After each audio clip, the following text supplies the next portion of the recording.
Good morning. I am delighted to welcome you all to Miu Miu Women's Tales, which, of course, is the series of films commissioned by Miu Miu by women filmmakers. There are now 28 of those, which means we've been doing this for 14 years, which is something to celebrate. Including film directors such as Chloe Sevigny and Alice Rohrwacher, since the latest short, The Miu Miu Affair, by Laura Citarella.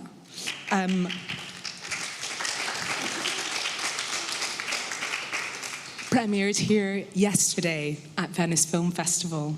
Before I introduce Laura and the director of the 27th Miu Miu Women's Tale,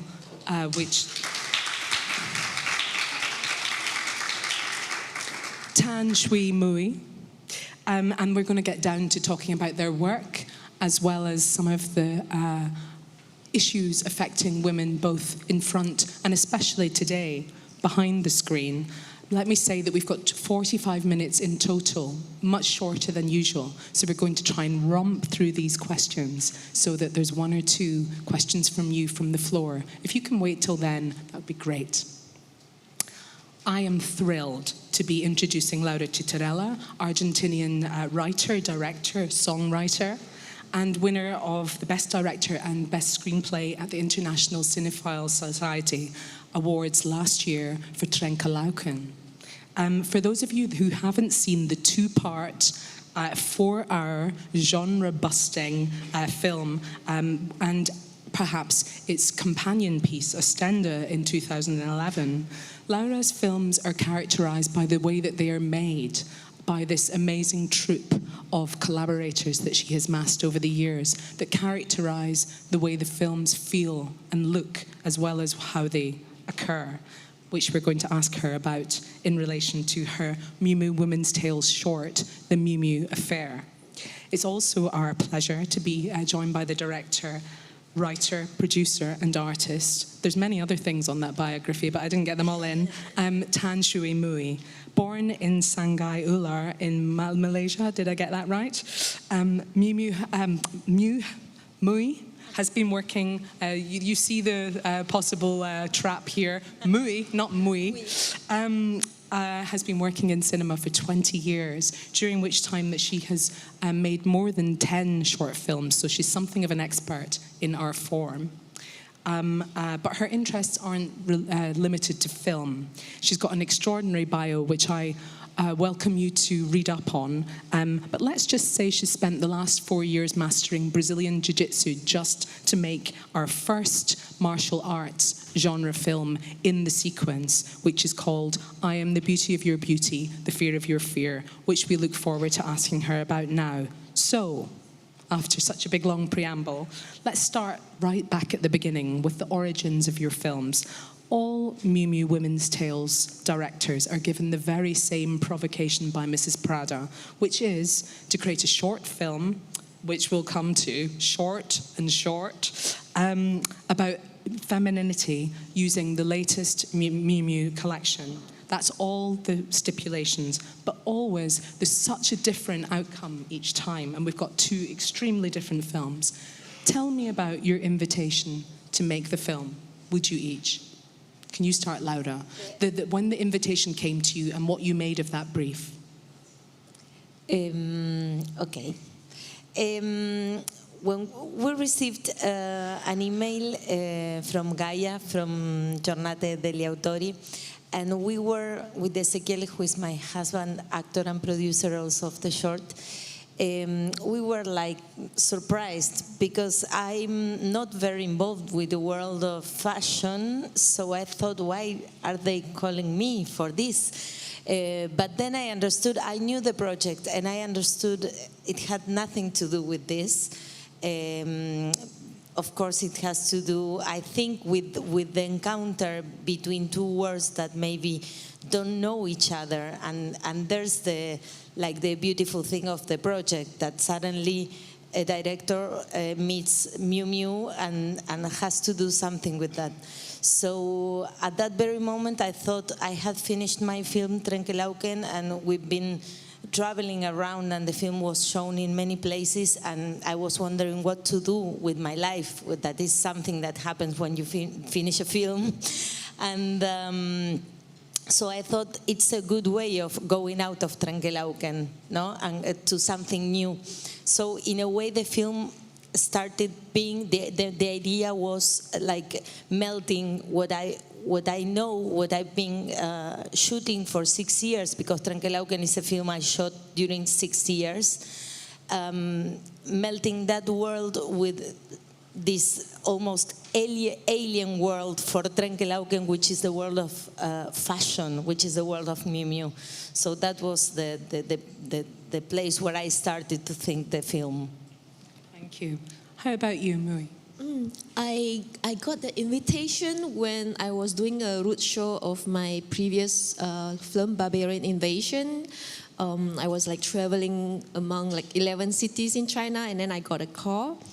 And I said yes immediately, because I actually watched some of the short films before, and I know about this series, and I'm very happy. Like just immediately I said yes. Also, at a time when I was traveling, I was meeting especially a lot of younger generation of the girl in China, and they are quite different from what I imagined or what I think before. How so?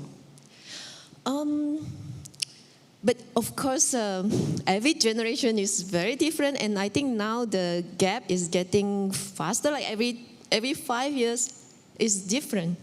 Like I would say, like you have a certain idea, or because I also would say I go to China quite often, and I would say I know. But the younger generation, they are very special, and for me, they are very different from I wouldn't say my generation, but from me. And so it's also something like I want to maybe know more about them. So that was the start, like about the younger, or not like younger, but of the Chinese woman.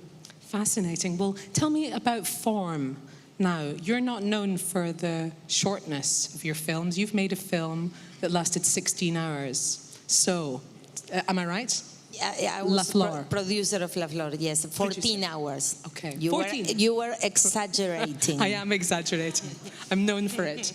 Then how did a short appeal? Had you ever made a short film? What did brevity hold for you?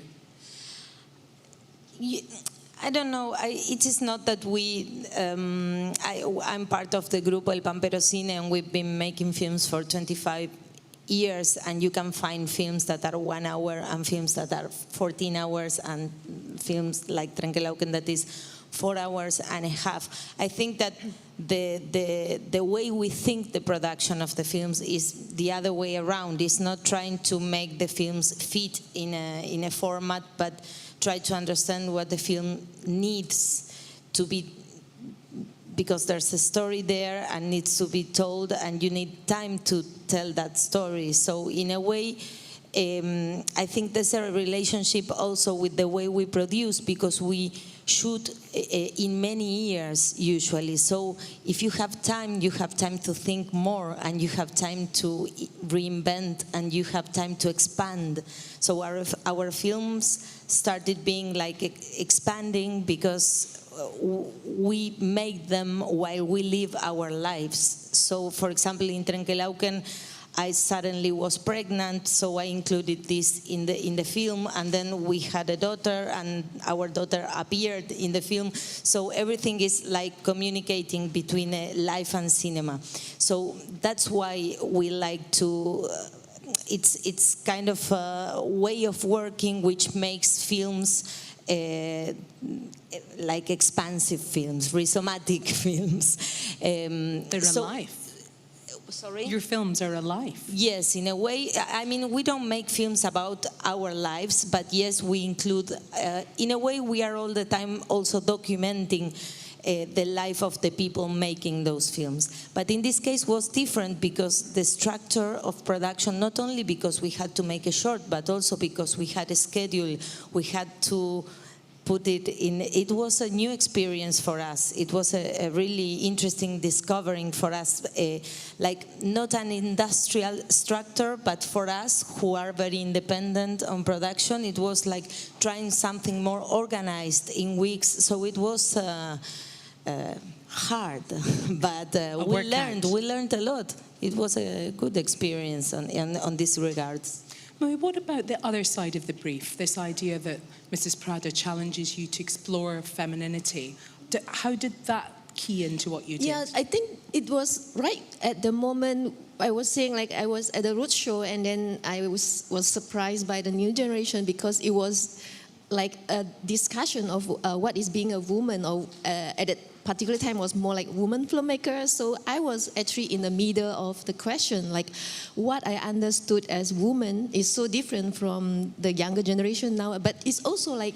Can you say a little bit more about that? What is the distinction?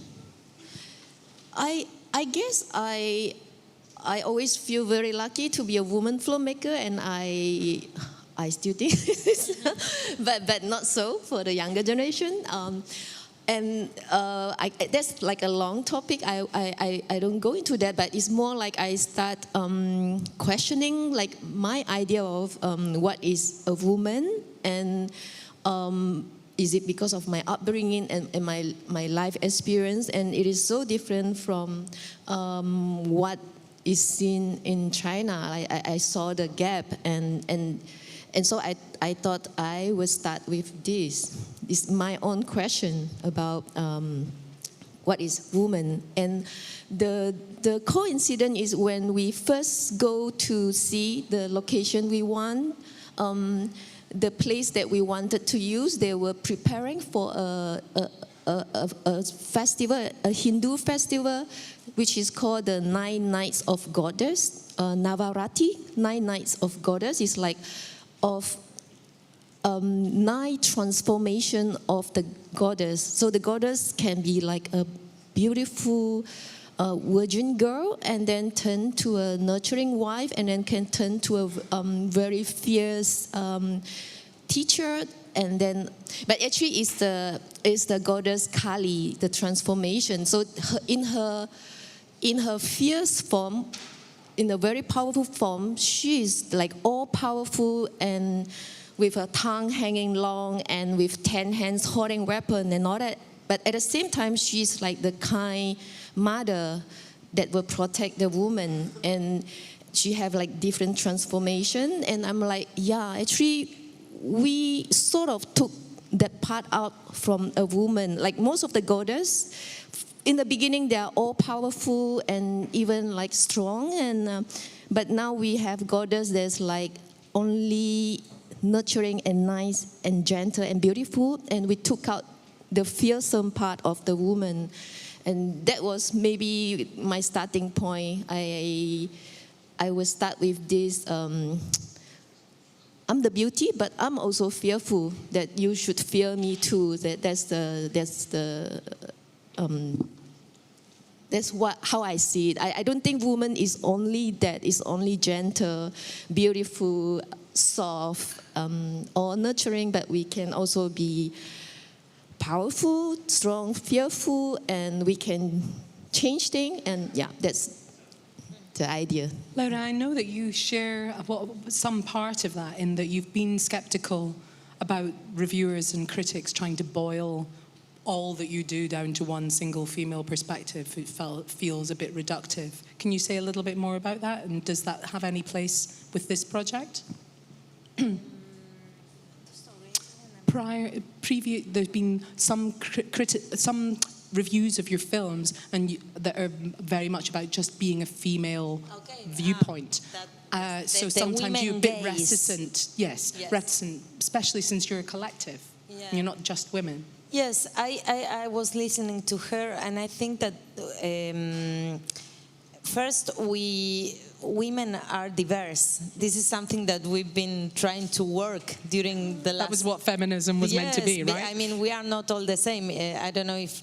No, this idea of women are all the same. No, we are not all the same. We are diverse. And I think that every film I do, I try to work on that, especially in this short where these women work on things that usually are in cinema represented by men, and suddenly you have the woman Lydia, which is the medium one, that she has to go with her kids to work because she's also a mother. This idea of being diverse is that you have, well, even the model, she has like two sides, two different sides, two different rooms that represent. So in a way, you can, not even one woman can be defined in one only way.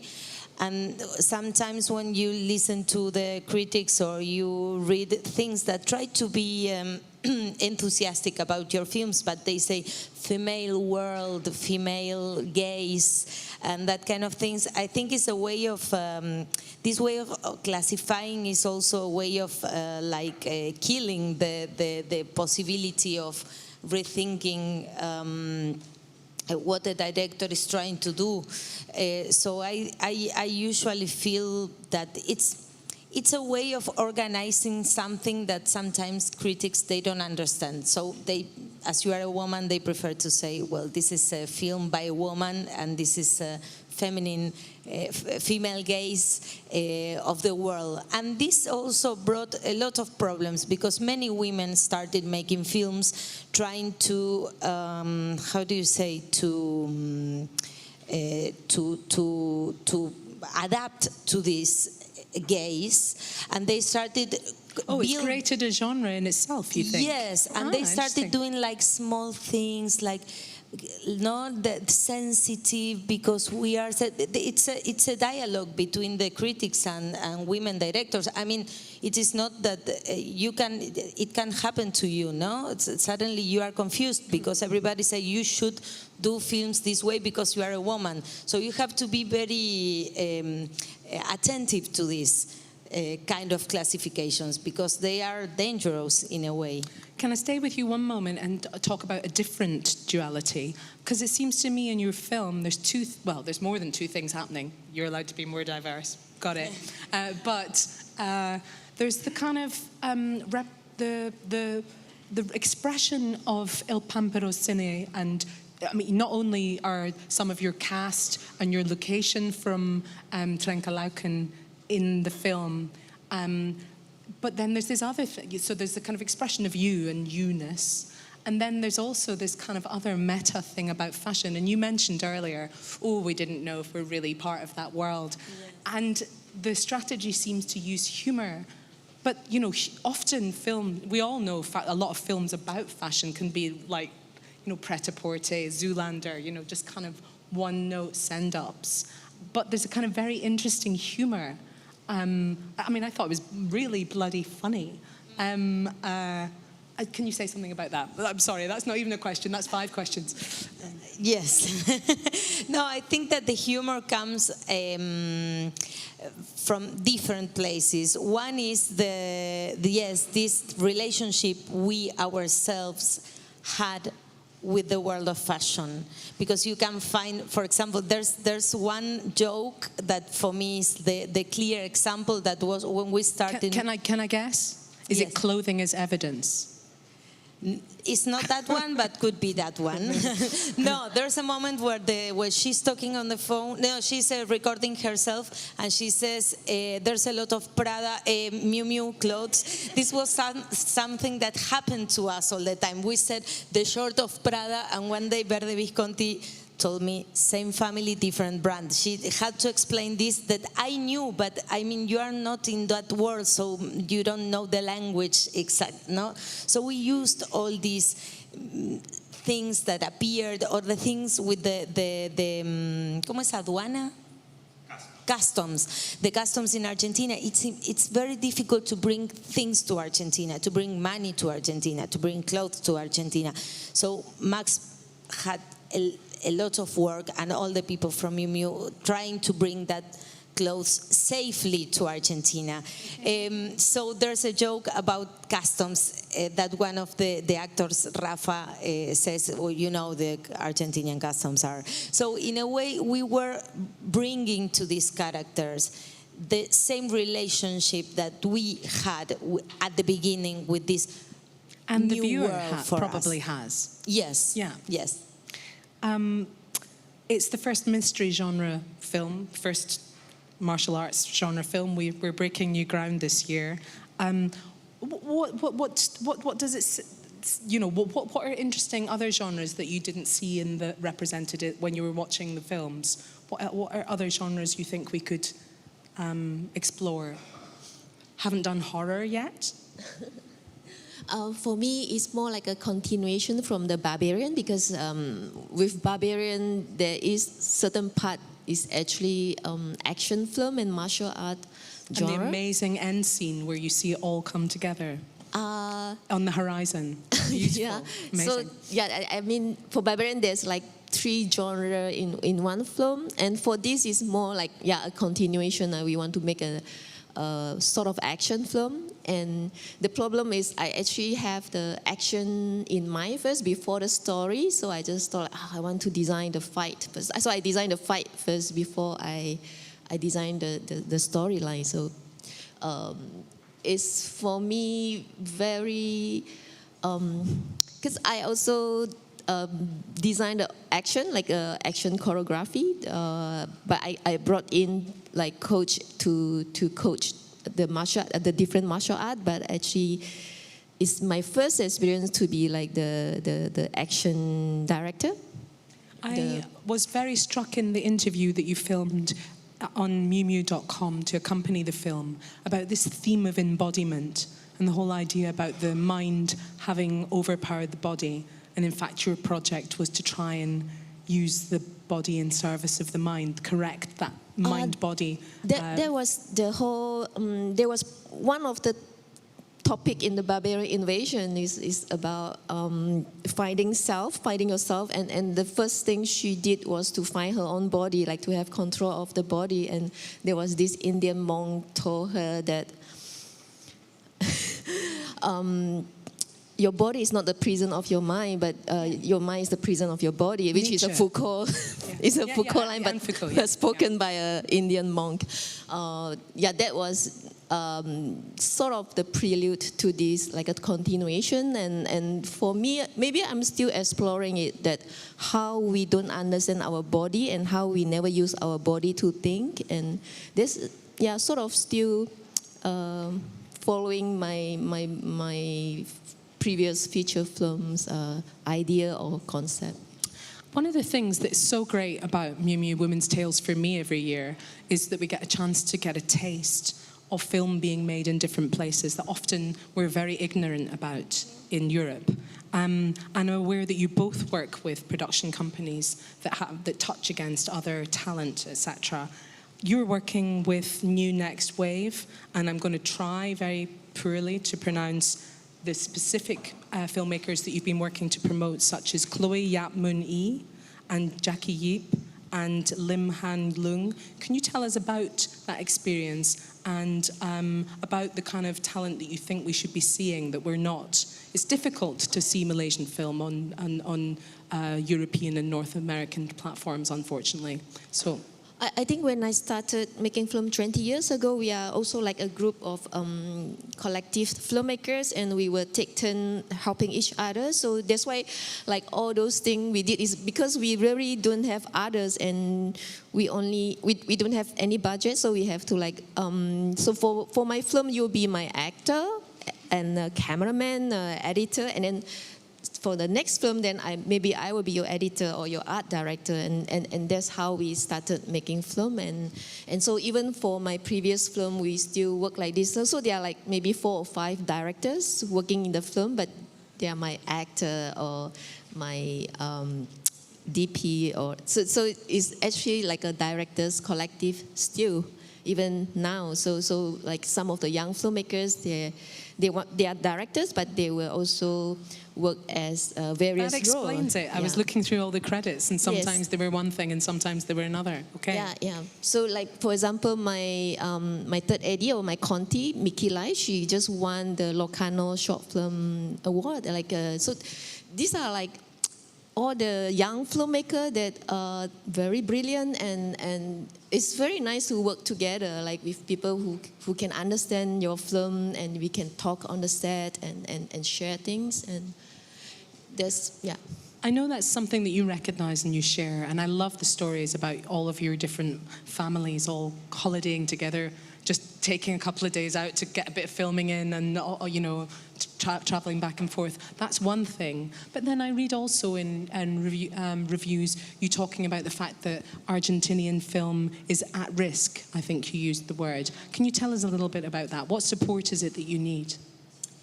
Yes, we, as a group, it's very similar to what she described. El Pampero Cine has been working independently for 25 years, but in a way, we decided to do this. It's not like being independent to then arrive to something new, but being independent because we feel that's the way we know how to make films. So we are kind of an island in Argentina because we are all the time like autogestionando.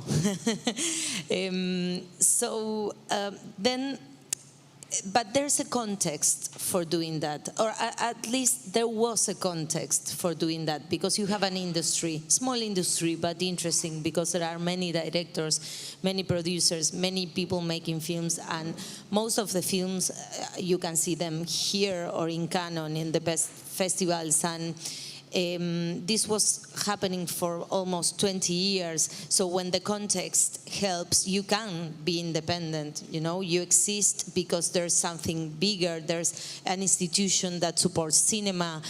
Your friends are happy because they have work. But now, I think 8 years ago, kind of something strange started happening, that was like the government stopped supporting arts in general.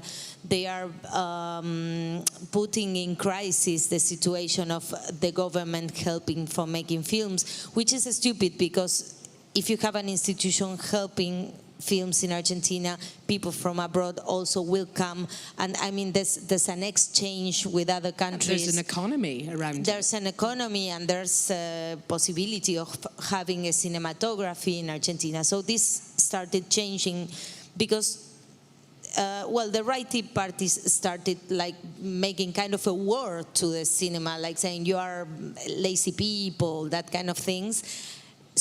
Very, very Twitter things, you know, like in this is the level of the discussion. And then apart from that, people started producing films with platforms, which in many cases is more comfortable. So the medium budget films are not finding the way to be done in Argentina. I mean, maybe we can survive because we know how to make films with low budgets and small crews, and we all do I mean, I'm producer, I'm director, my partner is editor, director, but then we know how to do that, and maybe we can survive. But if the context won't help, I think one day even us won't be able to make films in Argentina. It's the panorama is very bad. Yeah. I'm sorry to hear that. It seems to me that you use, well, I'm projecting onto you, you can tell me if I'm right, but you use film to learn something new. You know, when I read your biography, it's like you're going to do a project so you can master something, and you mastered martial arts in order to make a film. What would you like to do next? What's the next thing you want to kind of crack in order to make a film? Or will you make a film to crack? I don't know, but indeed, I always like to learn something new. And I always say, like, sometimes I feel so lucky to be a filmmaker, because you get to go to new places, meet new people, all in the name of work. And it's always like, okay, maybe I want to shoot in this place, and then I can go spend time, do scouting. I was saying I want to go to Brazil to make a film, and it's always like a good way to see the world. But at the moment, I'm very much committed to the Brazilian Jiu-Jitsu, so you can find a connection where I want to go to Brazil. And yep, I would say many things I want to learn, but at the moment, my next film, I still planning to do very focused on Brazilian Jiu-Jitsu. Okay. Yeah, When- I'm actually trying to get Laura to help me to go to As a South American. Yes. Wow, okay, so this is all happening here. I was fascinated by the exhibition that you did in Arles last year. Now let me read out the title. Just Because You Pressed the Shutter. So it's about AI-generated imagery, and it's a kind of throwing down the gauntlet to camera-based imagery, saying, so what? We can make it through the computer. Really controversial. What happened? How did it go? I think especially for the French, they didn't really like the idea. No. Because they really respect the artists. But imagine when photography was first invented and it took away the job of the painter. And now we have the AI and it... Then, why be a filmmaker? Yep, I've been questioning it. I also discussed with Laura, like, why make film? But already I've been asking this for 10 years, like, who am I to put a Tan Chui Mui film when this is actually like a huge collaboration of everyone put in a lot. Actually, I would think like actually editor is very much the writer, the creator, all the cast and everyone. So I always question like what it means Tan Chui Mui film. And even if I write just short stories, most of this is things that I learned and I reorganize them and put together. First of all, there's never a language can be created by one own. It's always like a big thing, and we take things that is connected to us and we reorganize it and we call it my work. And why is it mine? Is it just because it's from my perspective? And for the photography, I was questioning like, what makes it yours? Is it because the composition, or is the decision of which moment to press the button? And why it can't be the AI? Because the AI, they actually learn the data and they paint pixel by pixel. It's more work than... Well, so sorry. Laura has already answered your question, hasn't she? Because you said you start with a form. You're a form first, and then you create your project. You decide you want to do a jiu-jitsu film, and you do it. So that the authorship comes second. Whereas you said you start a project, and then the project finds its form. So authorship's there from the beginning. Yes, and answers your question. Yes, right? but also in our case, that was something related also with what you were talking about. For example, the humor. I always know exactly who I am writing to, which place I am shooting. I have all the elements for making the film before knowing even the story. So also there's a moment where you have ideas of the form, of the elements of the film, but you still don't know it. And you also said what's crucial to that is time.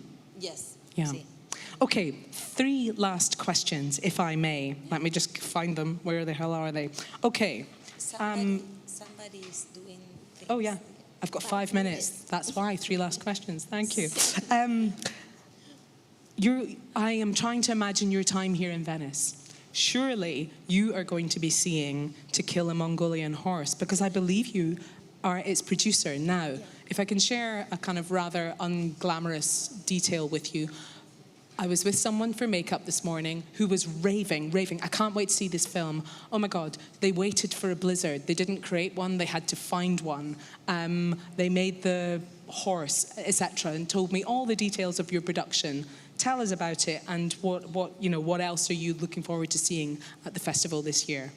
I was also like running some script writing workshop, and the director was one of my students, and it was only last year, February, she took the script writing class, and we do like a 30 days script writing online, every morning from 7 to 8, which is actually a bit crazy. And so I would just give exercise. You like classes, don't you? You love structure. Because I'm so without structure, so I have to force myself to do something, and I will. This part of the my cure for myself. I have to force myself, like every day, 7 a.m., I'm going to sit down here and teach an online classes. But basically, I just give out writing exercise. And she's the only student who finished the exercise every day, like very well. I don't know, now I suspect maybe she already written the script and just come to the class. So that after the workshop, she actually asked if I could produce the film, and I said yes, because it was very well written, and she showed me the visual and also her previous short film. I'm like, yes. It's special also because it was at a time like they make fun of the men and horses, and the film is about men and horse, and she knows horses so well. I'm like so amazed, like how. Yeah, and it was mainly because of the image she showed me, and also all this exercise she did every day. I'm like, okay, yeah, this is something. The girl is very young and talented, and that's how it started. Will you get a chance to see anything while you're here? No. In which case, tell us what's next for you. No time. No, because we have a difference. She already released the short some months ago, yes. So I'm working a lot to the press, etc. But I would love to watch. There's an Argentinian film on the main competition, which is the Chui. I don't know if you by Luis Ortega. Oh, okay. Kill the Chui. And then I would love to. I know there are some big screen projections of La Notte and a film by the Zika. So I would love to go there, to go to the past in a way. But I think there will be no time. Well, before we finish, let's have a little scoop and a bit of intelligence from our intel from our panel. Who do you think, which woman filmmaker do you think should direct the next Miu Miu Women's Tale?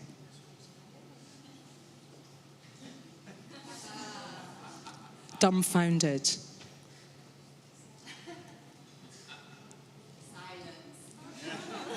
Or maybe we take one from the audience.